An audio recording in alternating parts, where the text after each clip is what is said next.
It's nice to see everybody. I feel like it's been a while since I've had a chance to talk to you all and sort of think through some of this stuff. And so I'm excited to be here and to talk through it and at this particular time. So I've met many of you over the years in my role at the CFPB, where I was in the sort of Office of Supervision Policy. We helped manage and run a lot of the examinations that the Bureau did. We did a lot of coordinated state work around supervision of those institutions, including the big FIA sort of transition when FIA left the market and the return to repayment. And I think some of the work that we did there is really still like a high water mark for what regulators have been able to do through a supervisory process to really protect borrowers, oftentimes before problems even happen and without, having to go to litigation. And I think, as Winston sort of mentioned, this moment in time with the transition off of Save has a lot of the same echoes as some of those challenging times that we've all sort of worked through before. I left the Bureau back in February of this year to transition to sort of a private practice role, but really trying to do a lot of the same work. I'm a fellow with Protect Borrowers, and I think we're really committed to supporting this type of robust oversight and making sure that folks have eyes on these areas where there's real meaningful risk that consumers are facing, and trying to figure out as much as we can do to be supportive and helpful. So this is really just, I think, a launching off point for this discussion. And I'm hopeful that we'll be able to continue that as as time goes on, either on this issue or other ones. Before I dive into the presentation, I'll also say um, you all are welcome to interrupt and ask questions whenever you want. I think there's some real gems in here, things that we've learned over the years that are effective ways to do supervision, not just for this issue or this particular moment in time, but as a general matter and things that we have found effective in working with these companies too. So as you have questions, feel free to jump in. I'm going to aim for like 45 minutes of the presentation, and then leave the balance for questions. But like I said, if you want, just jump in before. So with that, I will go ahead and share my screen. Um, I'm going to try to put this into presentation mode. Can you all see the full presentation on your screens right now? Yes, Okay, great. And there's no little bar or anything on the side with all the other slides, just a pure presentation. correct. Looks like you're good to go. Awesome. Okay. So we are talking about sort of some of the more nimble ways that supervision can work and trying to do that in the context of SAVE because I think it gives us a good example and it's really a moment in time to use these types of tools. When I mean by nimble, and we'll get into this, is trying to get away from the sort of approach of taking like a year long to identify what exam you're going to do, scoping it out, issuing your information requests, going on site, and then the follow up from there. That is a great model for the sort of blocking and tackling work that supervision offices do.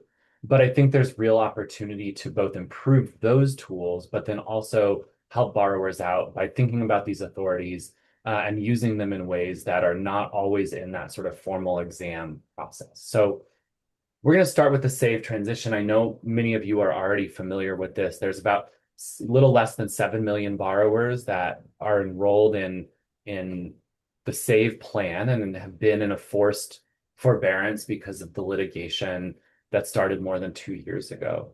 After the Eighth Circuit and the Eastern District of Missouri vacated the SAVE rule, the department announced its plans for how it was going to transition borrowers off of that plan onto other options. So as a starting place, of course, borrowers can apply for a different payment plan at any point in time. But in the interim, the servicers are going to start sending these 90-day notices to borrowers, and at the end of which the borrowers will be forced onto either the standard or the tiered standard plan, which can oftentimes be more expensive than other options, and begin receiving bills under those. The first of these sort of involuntary transfers is going to happen on September 29th. Those are borrowers that received their 90-day notice on July 1st. The challenge here is, not at the high level of what this plan is. Maybe there's some quibbles about that, but it's that whenever we have seen these types of transitions before, there's always been real challenges in the sort of data integrity of the servicers, their accuracy in processing, their overall service levels. And right now, those risks are even higher than what we've seen in the past. So if you remember, even during the SAVE transition and the return to repayment after COVID, there were many protections in place that stopped the sort of the largest consequences for borrowers, right? During COVID, everybody was in a forbearance. So if a transfer off of FIA happened and everything got messed up, there was no immediate payments due. The baseline was that nobody was making payments and interest wasn't accruing.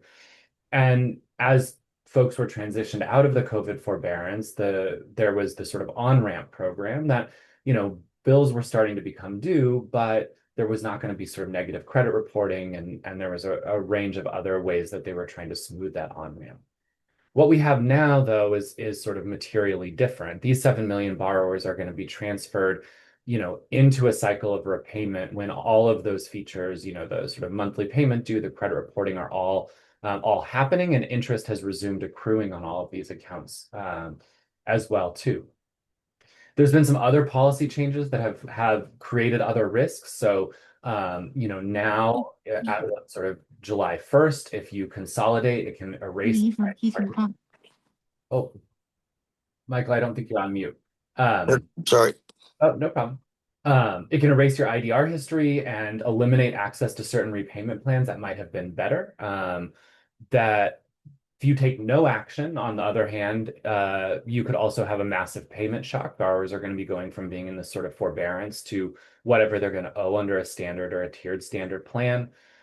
Parent Plus borrowers have even a more complex web of challenges to navigate because they lose access to income-based repayment or income-driven repayment plans uh, after consolidation.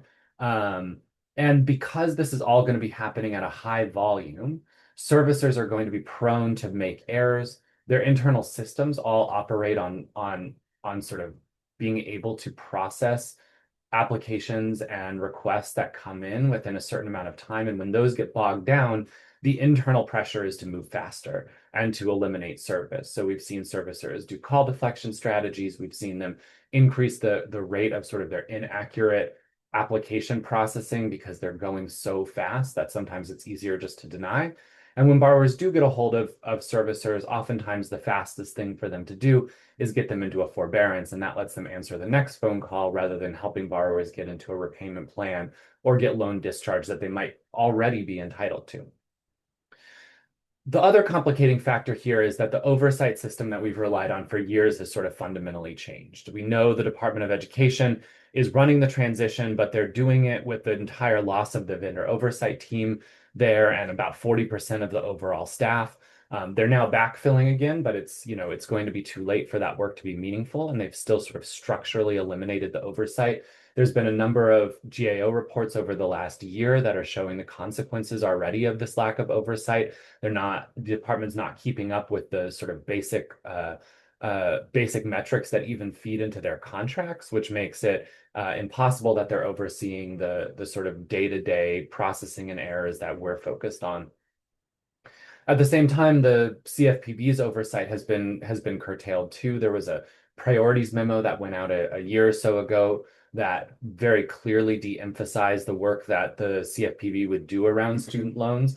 So to the extent that the CFPB is doing exams, we can guess that it's not going to be focused on this area either. Whereas in the past, as some of you know, the Bureau was quite focused on these types of products and transfers and tried to lead the way, both working with you all, with the state AGs, and with the and with the Department of Education. And so that really leaves the state regulators. And the good news is that many of the states involved have very specific oversight responsibilities and authorities under their own state laws. And it puts you all in a position to see these challenges in real time. And you all may be the only ones that have the sort of ability to do that before we start seeing real problems pop up. So the basic authorities of most of these states, most of your states, sort of supervision work sort of operates on the same set of premises. The authorities that allow you to request reports and data and records. To investigate complaints and follow up with servicers, and that obligate servicers to cooperate in that oversight are what allows you to do the regular examination work that you do, and also allows you to sort of use that same set of authorities in ways that we're gonna talk about here. You know, I've sort of tried to prepare this presentation in a broad way. If you all are in a specific state and have specific questions about how your authorities work or how what would be a helpful way to talk about it, we're always happy to be a sort of sounding board for that discussion. But the real point is that these licensing and regulation regimes provide the sort of background legal authority that allow you to ask these types of questions and understand what's happening at the servicers as problems develop. But I know this is like a super fraught and complicated issue with a lot of history around pushback from servicers and even at times the Department of Education. And so I want to just take a second about like what we hear often in this and what we heard sort of um, uh, last time around when we were getting significant pushback from the Department of Education. So we know, there's a series of sort of plays that happen. One is that the servicers will argue in some way that the state licensing laws are preempted by the contract or the Department of Education. They may ask you to route your request through the Department of Education, or they may simply just sort of be less responsive or not responsive. So the the the the way that we have tried to approach this, and I think, a good strategy here is to force these companies to be as sort of precise as possible about what their objection is, because your legal authority is very precise and very clear. And when you're operating under it, you have to describe it and invoke it and explain what's going on.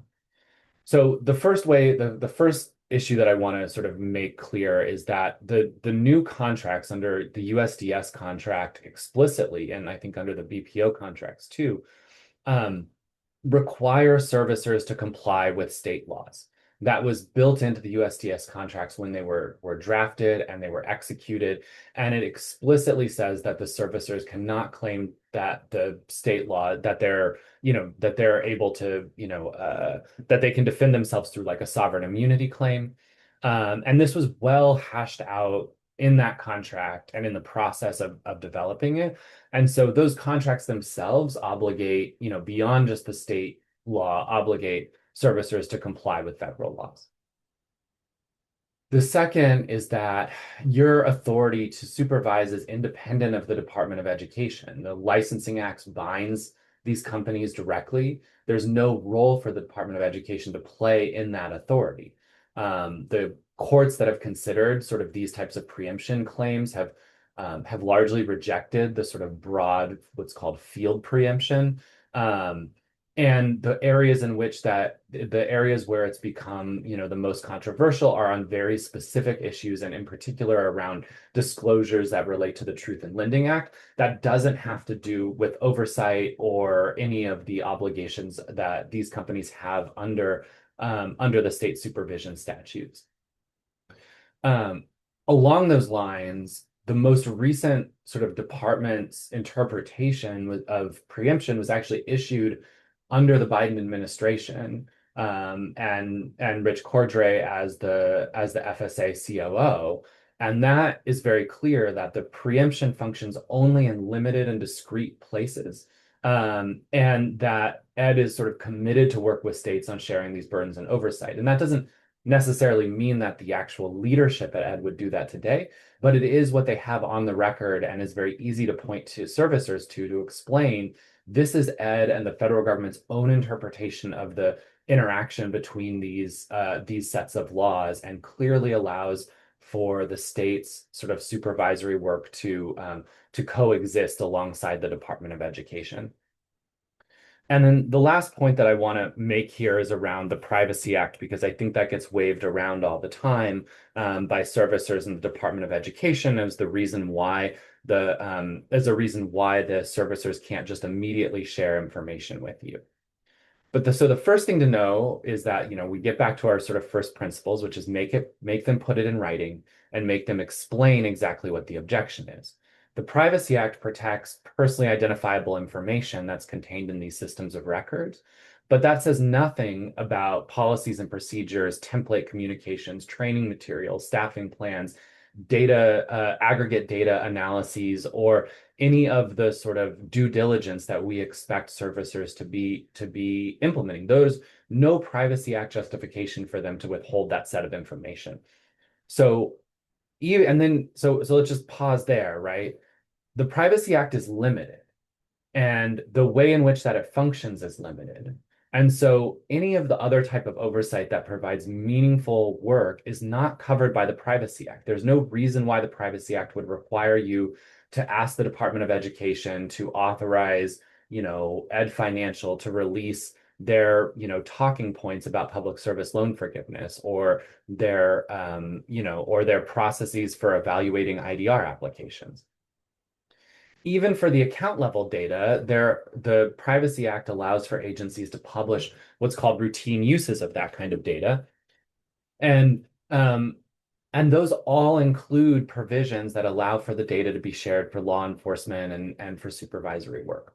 Um, that means that there's an actual exemption to these protections that are on the books at the Department of Education relating to the data that you are requesting about this account level information. So in the past, we've had this situation where the Department of Education wanted to sort of affirmatively approve requests for PII.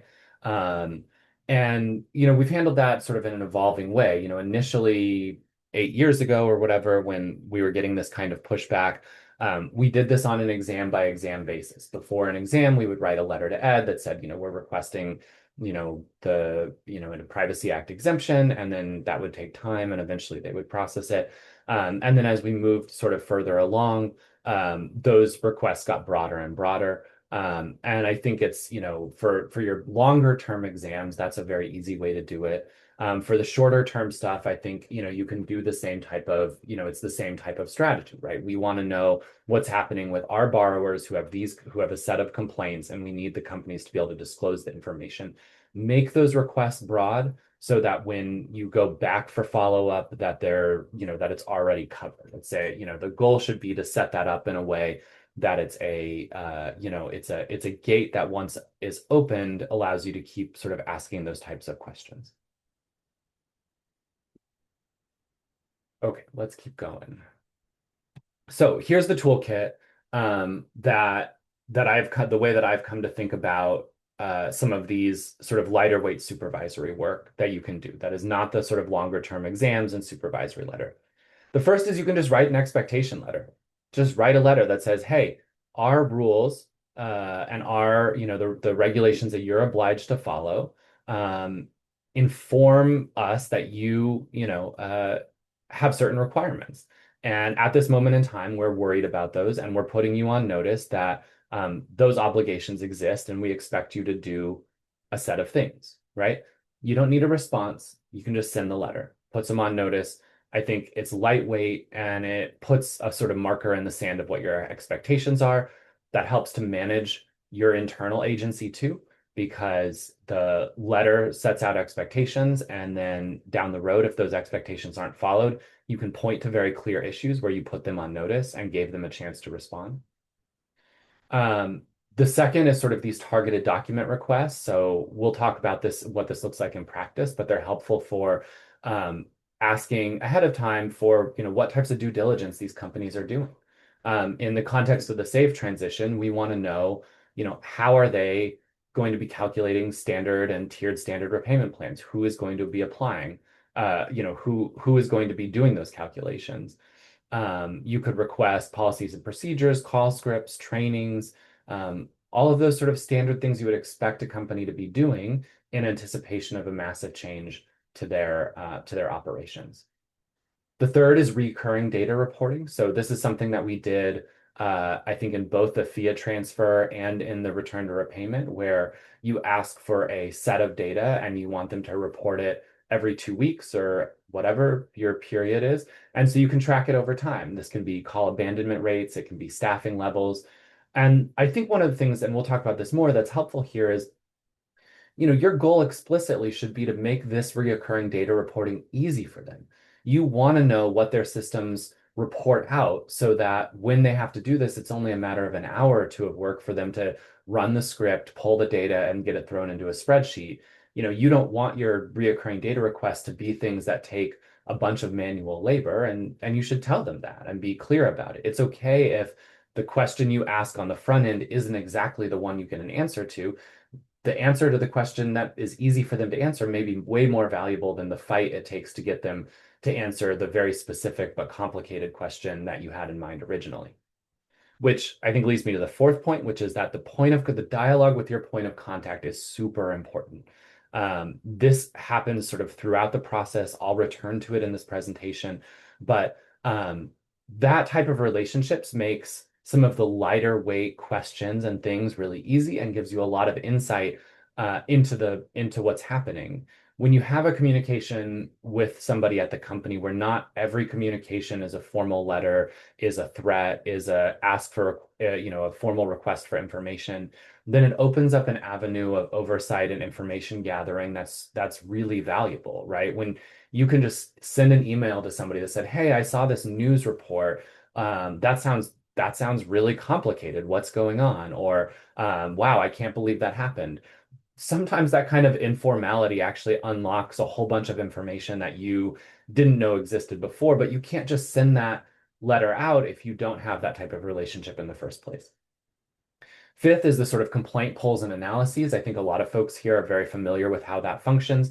Your constituents, your residents submit complaints to you. You can pull complaints from the Bureau. And those complaints are oftentimes reflective of bigger problems within the system. It takes time to figure out how to read complaints and to understand, when a complaint is a problem a borrower is having because they don't understand what's going on versus when a complaint is something that reflects a more fundamental problem. The one caution I'll say here is that I think oftentimes servicers' response to complaints are something to the effect of, the borrower should just reapply for IDR, or here is a way to fix the problem. Your analysis as a regulator and as somebody doing oversight is not how does a borrower fix the problem? Your analysis is how did the problem happen in the first place, right? And so, we can be like, we can throw aside complaints where borrowers are complaining about a thing that is functioning fine. They're just unhappy about the policy or about the procedure. But the complaints where the response is, "Hey, we screwed up, but here's how the borrower fix it," those are the ones that should signal everybody's chase instinct and get you running down exactly what the problem is. And then, of course, that goes hand in hand with the sort of borrower side information that you're getting just through your own networks, whether that's Buds people, legal aid, other outside organizations. When you hear about it, those are perfectly valid things to follow up on. So yeah, that's the toolkit. And none of that is, 50-page information requests with 6 months in advance where, you go in and do analyses and you have this back and forth follow-up. These are things that are doable in the short term and put you in a position to make those longer, more robust exams even more valuable. Um, like I was saying, the exams are sort of a critical piece, but it's not enough. This type of supervision that I'm describing, the way in which you interact in these sort of more lightweight ways or use these authorities in ways that are less onerous on companies, are actually make those other processes better and more effective. When you gather this information on the front end, it lets you focus those deeper exams on the bigger problems that are actually impacting borrowers, and you don't spend your time chasing down other things. You've sort of set up a function and a system that gives you more insight before the big event's happening. Um, the confidential supervisory protections still apply, and it provides you like a clean escalation path too. I think that's one of the things that is really helpful to the way you navigate these relationships with companies is that when you engage in these lightweight things, it's okay to look at something and say, oh, we looked at that and we didn't think that was a problem. Because what that gives you then is the opportunity and the credibility to say, actually, we need to dig deeper on this other thing that does seem like a problem and puts you in a position so that when you do these longer exams, you know exactly how their systems are working and how to ask, how to focus that time and that investment on the areas where there's the larger problems. So, I think there's a range of ways to talk about it that sort of help in describing this to companies. I would talk about it generally as supervision or monitoring, but not examination. Examination triggers a whole defensive mechanism at companies, and that's not really what you're after here, right? And it often gets in the way, and it may trigger the same kind of thing internally when you're doing those types of sort of more formal exams. You don't need all the overhead of that to get meaningful protection for borrowers through this type of process. So the way that that plays out then is, as you get this information in, you have the ability to triage and to escalate based on what the risk that you're identifying is. Not all problems deserve a lawsuit because of them, right? So when you have something like long hold times or incomplete training or backlogs on processing, you don't need to send that to your attorney general, right? Like you can send a supervisory letter. You can send a formal email that says, it looks like you don't have enough capacity right now. Tell us what you're doing. Or before that happens, say, look, it looks like you're going to have 1.5 million borrowers changing repayment plans. That's more IDR applications than you've ever processed before. How are you going to address that volume, right? And as they respond, as you get information, you can set up milestones and work with them to think through it. Sometimes you don't have to tell them the thing to do. They know that a problem exists. And just asking questions like, when is this backlog going to be under control, sets a milestone that you can hold them to. And then if it's not under control by that point in time, it gives you an avenue to escalate and to use some of the stronger tools. When you see systematic errors like the one Winston was talking about, where a bunch of borrowers were told they were in late stage delinquency or default on their loans overnight, ask them what they're doing to fix it. What is the root cause here? Those are all questions that you can ask with like they know it's a problem. Everybody in the world knows that it was an error. You don't need to spend your time trying to fight through whether it was a problem or not. You can just jump straight to like what the fix is. And when they make that commitment, when they tell you how they're going to fix it, you can ask questions, right? Like, well, is that bit like one thing we don't know now is are any of those delinquencies reported to credit bureaus? Maybe they'll tell you we don't know yet, or they'll say, well, no, because we only report to credit bureaus at the end of the month, and this happened on the 3rd. So as long as we fix it before the end of the month, it'll be okay. Those are things you don't know that could be helpful as you assess whether, this particular issue, whether telling, whatever, 10,000 borrowers that they're in late stage delinquency is something that needs to go to your attorneys general or not, right? Um, and then finally, the more severe things are when there is actual concrete injury, right? If there's miscalculation or this does get reported to credit bureaus or borrowers lose eligibility for a period of time for PSLF, that's when you can scope those into your targeted examinations. You can refer it to enforcement, or you can ask them more formally to correct it. I think one thing folks get hung up on are these things we call matters requiring attention or MRAs. Your states may call them different things, but those are sort of the formal requests, right? That say, we are directing you to do X, Y, and Z. And outside of a formal exam, you can still call those whatever you want, and you can be a little bit less formal about it, right? To say, the matter requiring attention is that you have not trained your frontline staff on what the payment plans are that borrowers are going to be eligible for after July 1st, right? And to address this, we want to see what that training document looks like and a timeline for when you're going to implement it. Those are relatively lightweight types of requests. And as you develop these relationships and go through this kind of process, then what it gives you the opportunity to do is to say, oh, great, you satisfied that. I love giving easy MRAs, right? Because you get to give them a pat on the back. It reinforces that you're on the same side as them and that you're giving them credit when they do good things. So I think thinking through how those types of communications are framed and like what you're giving people is super, super helpful in sort of doing the bigger goal here, which is to help prevent these injuries from happening in the first place and making sure that borrowers are remediated in the long run. So in the save example, we have a packet that we've pulled together that I think is sort of the first couple steps of what this looks like, right, for the save transition.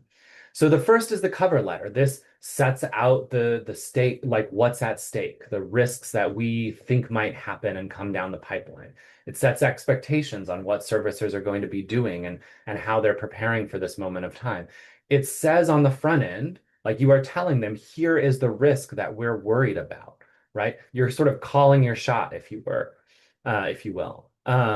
It reminds them of their compliance obligations, and it reserves, the letter that we produce sort of reserves CSI treatment so that, you're going to keep their information confidential. But what we'll talk about later is that aggregating some of the data that we can request together and being able to publish it can actually be a really effective thing to do that also doesn't require sort of legal tools and the commitment of more attorneys. It just allows your office to put pressure on, or not even put pressure on, make public the things that borrowers are dealing with and facing with, so borrowers can understand what's going on.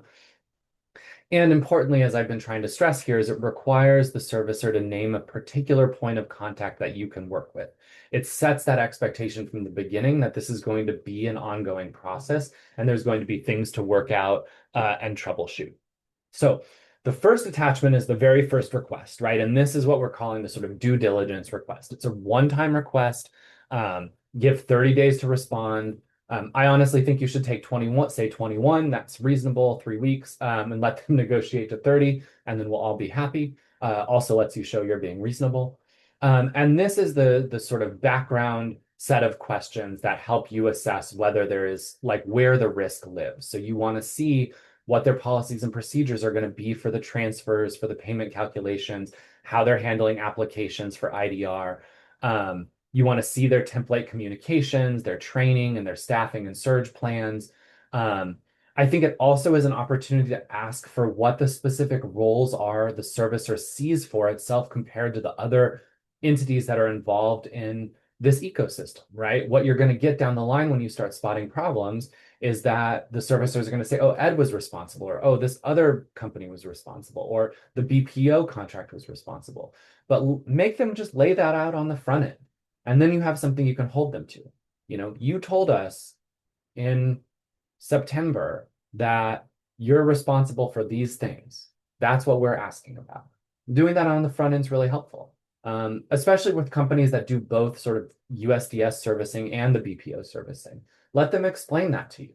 And that's invaluable information for your exams that you're trying to do going forward and for the way you talk about this internally and with each other. And then it also asks for baseline portfolio data so that we know where we're at today, so we can have some big picture numbers to assess whether these impacts are having sort of systemic problems as the transfers go on.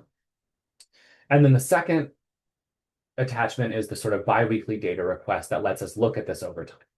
So again, and the way you should frame this for this exercise, if you choose to do it, or for any others, is that this should be reoccurring and easy, as easy to automate as possible. Like when you talk to your point of contact, you should apologize almost about, no, don't apologize. I take that back. You should explain that this is a robust data request, but the goal is for it to be something that is automated on their end. So if you ask a question in here that they do not have an automated way to pull, they should come back to you and say, hey, we don't know how to automatically pull abandonment rates, but what we can tell you is the average wait time. Great. I would love to see the average wait time solves your problem, lets them see that you're being reasonable, and it gets you basically the data you wanted to. And we saw this a lot when we were doing these biweekly data requests across servicers. Their systems are different. The data that they're able to pull automatically is different. And so from one servicer, we might get call wait times. From another, we might get abandonment rates. From another, we might get average speed to answer. That's all okay. That tells us the same story we're trying to see, right? Um, so we're going to ask for data around those types of things, the call performance, the email and chat performance. How long is it taking? What is their staffing levels? Like how many people do they literally have on the phones any given day? And what is their hiring plan? What is the pipeline? It takes servicers a month to train somebody up before they're ready to be on the phones, or 2 weeks at least, depending on the servicer you talk to. They know what their staffing is going to look like 2 weeks from now or a month from now. They know if they're planning new hiring. Even just asking those questions will encourage them to do that and to get people on board and trained and up to speed so we can reduce those backlogs. And then you can ask for the other data around involuntary transitions. How many exactly are happening in each wave? How many happened in this last 2 weeks, right? How many complaints did you get in the last 2 weeks? How many errors did you get? Those are the types of things that are helpful. And then I think some of the more exotic kinds of data questions give you some line of sight into where the big problems might be, right? So sometimes you can ask questions about what was the largest automated transfer that happened in the last 2 weeks? If that number is $10,000, there's probably something going on that you can run down. So there's a series of questions that are built around that. So a little bit deeper dive on the readiness, roles, and the baseline stuff. So again, this is about readiness on paper and the additional data.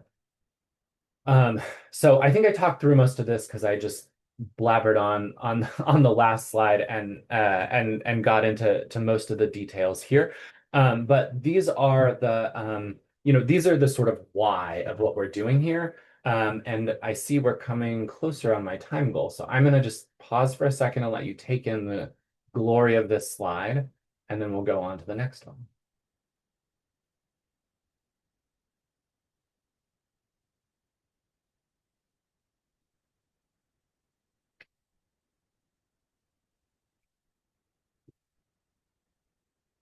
All right. In our metrics document for the biweekly stuff, we have sort of four categories, and it's important to understand what the point of these are so that when they come back and say, oh, well, we can't really answer this type of question automatically, you can help triage and figure out a question that you do want an answer to. So first is about capacity. What is your staffing level? What does the training look like? And then how is that translating to hold times, abandonment rate, callbacks, those types of things. Process data points are super important. Like how many applications did you receive? How many did you process? Let's see the in and the out of your widget factory, and we'll know how effective you're being doing.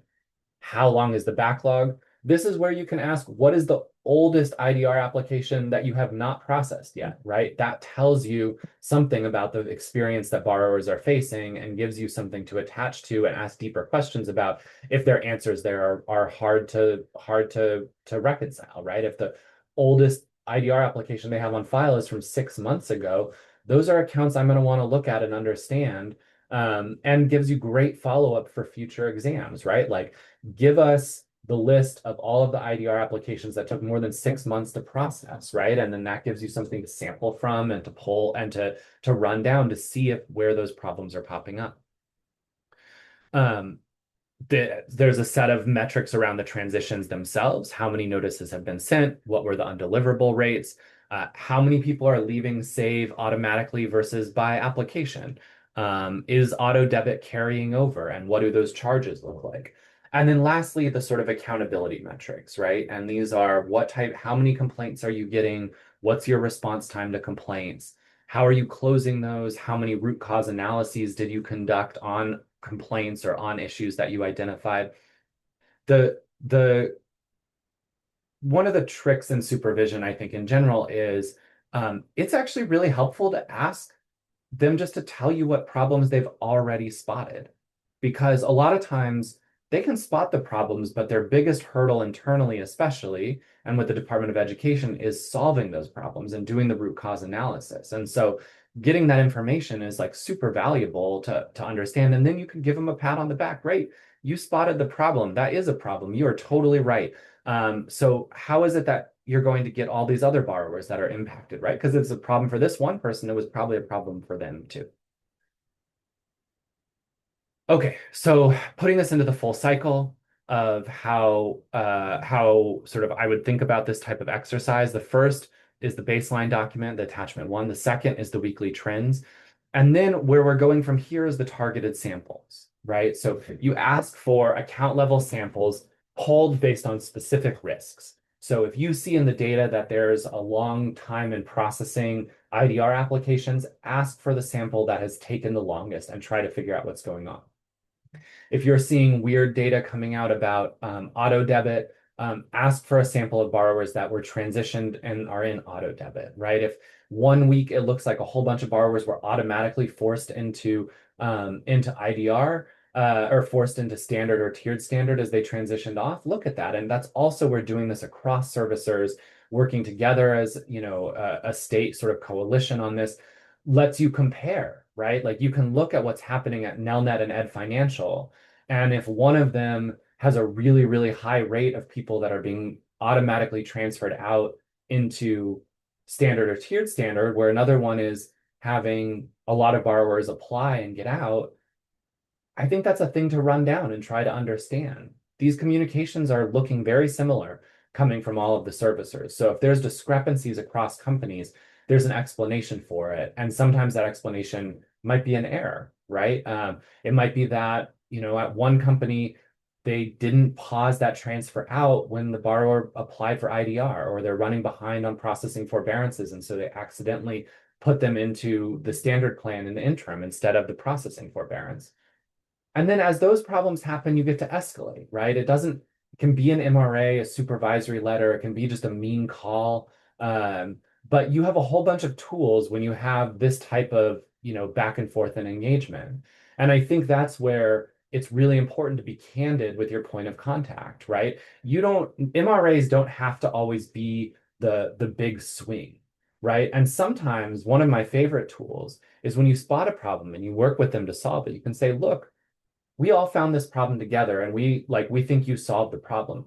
I still need to put an MRA into my report about it, but I'm going to note that it was closed already on your action, right? So that it's clear to them, you have responsibilities because of your job, but you're giving them credit for the work that they did, right? That was another one of my favorites is issue an MRA that has already been satisfied. That helps everybody feel good about what's happening. And it makes it even more credible for your other ones where they haven't solved it, that you go back and say, look, you still haven't solved this problem. We've seen you solve these other problems, so solve it, right? Um, so what we can do to be helpful, obviously, Protect Borrowers is not the supervisor. You all are the supervisors, but we have some ideas about where these risks are and how to do some of this sampling, and we're happy to build out additional testing procedures to sort of make this step by step so we can think through what are the samples that you want to pull, what would the spreadsheets look like to evaluate the calculations for something like IDR to see if they're doing them correctly or to see if they're doing tiered standard correctly um, and develop the sort of model sample template request so that you can ask for the list of borrowers that you pull your sample from and the testing on those sampled borrowers when you pull them, and then the sort of complaint review protocol too. So I think the first couple steps are getting the baseline and expectations out there, getting the biweekly data flowing, and then doing the targeted sample. Um, so I've been like super stressing this, I guess, because it's important, but um, these points of contact can be super helpful, even when they're adversarial. I think I probably talked about sort of all of these tips. Um, but I think that, some of the things that like there are some phrases and framing in here that I think is helpful. So like, when you're asking about the data, you can explain one of your obligations is to make supervision not burdensome on them. So we're not going to ask you for nothing, but we have some flexibility in how we ask it. So help us use that flexibility, right? Framing things informally and then showing and telling what you're doing, both the good and the bad, right? Telling about good things. When you find a complaint that was really a misunderstanding by the borrower, say, well, we reviewed this complaint and I think this borrower just misunderstood what was happening. That gives them confidence that you're sort of an objective referee or umpire or whatever, but then also telling them about the bad things as they evolve So there's not surprises. Like, hey, we saw some weird calculations. We're digging in on them. Here's the accounts. Tell us what you think. And then you get to follow up and say, yeah, we dug in and those calculations look wrong. We think that's a problem. And it gives you a path to escalate that I think helps build the relationship and also helps them comply down the road and makes it sort of uncredible for them not to comply when you issue your supervisory letters or when you issue more formal MRAs or when you need to go to your attorneys general to like get backup on it, right? To say, hey, we've been telling them these things for months and they're still having these problems. You've built a record that engaged the organization, that has given them opportunities to respond, and they just haven't.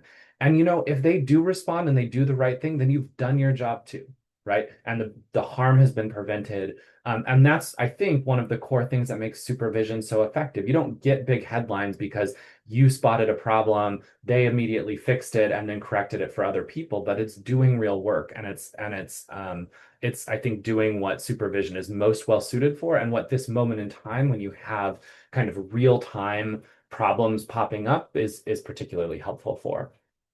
And then I think the last thing that I want to say is that there is precedent for putting these types of data in the public record too. We've done it with you all before. Well, when I was at the CFPB, we did it with you all before. There's nothing magic about the CFPB doing this. States can do this on their own. And putting some of these data points in the public record is really important to show that, one, so borrowers can understand like, wow, there are real systematic problems here. And so when I call, I need to be prepared to wait and there may be issues so that I can triage them. It gives them that information so borrowers don't have to be like independent explorers in this process. But it also has an effect of sort of putting public pressure on the companies when they see that their peers have different metrics. You don't have to say, well, Mohila had a 50% call abandonment rate. You can say one servicer had a 50% call abandonment rate and the three others had 5% of call abandonment rates, right? You don't need to publicize their name and put them all on blast, but I think making the data public and your ability to collect it is really the only avenue that I see for that information to be able to get in the hands of borrowers to take action on it and to help inform sort of the policy and oversight too. And so it's really worth doing. I wouldn't hang the whole strategy on it. You should do all this other stuff because it's independently useful. And as you're doing it, keep in mind that, if you have the ability to put out a report, a sort of boring bureaucratic report about like what you have seen in the, fashion of supervisory highlights or your, annual ombudsman's reports, that can be super valuable. So, this is the timeline that we're thinking about. We've drafted the packet pretty generally. There's placeholders for your specific state statutes and names and authorities and all of that kind of stuff. And obviously, you all should adapt it as you see fit. This, I will also say, this can be done as a collective basis too. When we did state coordinated supervision on student loan stuff before, our opening letter just listed all the states that were involved. We've seen this in audit, this is not unique to students. Auto servicing has coordinated exams, mortgage servicing has coordinated exams all the time. They all kind of operate in the same fashion. I'm sure many of you are familiar with it, but take these as templates to sort of mold into the type of oversight that you think is appropriate and the partners you want to work with and all of that kind of stuff. So why don't I pause there? I did not leave as much time as I wanted to, but hopefully that was a helpful starting place. And what questions do you all have, or what else should I talk about? I'm going to turn off the recording now.